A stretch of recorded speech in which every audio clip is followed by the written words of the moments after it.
বুরাক দেখতে কেমন বাদ এটা কিন্তু আমরা কেউ জানি না। অথেন্টিক হাদিস থেকে আমরা পাই যে বুরাক এটা সাদা কালার্ড অ্যানিমো, এটা গাধার থেকে বড় সাইজে এবং খচ্চর থেকে ছোট, এবং ও চোখ যতদূর দেখতে পারে অতটুক পর্যন্ত 1 লাফ।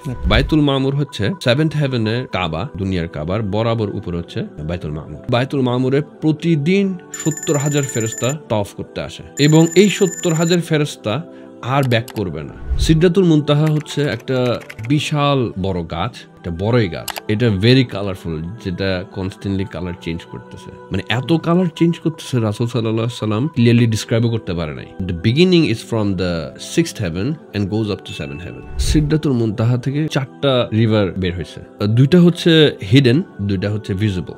ভিজিবল গুলো হচ্ছে আমাদের এই দুনিয়াতে আমরা দেখি, একটা হচ্ছে নাইল রিভার, একটা ফুরাত রিভার, এবং যেটা হিডেন সেটা হচ্ছে জান্নাতে, একটা হচ্ছে কাউসার আর একটা হচ্ছে সালসাবিল। তো এটা কি সেই রিভারটা যেটা রাসূল সাল্লাল্লাহু আলাইহি সাল্লামের জন্য যে ডেডিকেটেড, যে রিভারটা জান্নাতে এক্স্যাক্টলি আল্লাহ যেটা দিচ্ছে যে ইন্না আ'তাইনাকাল কাউসার।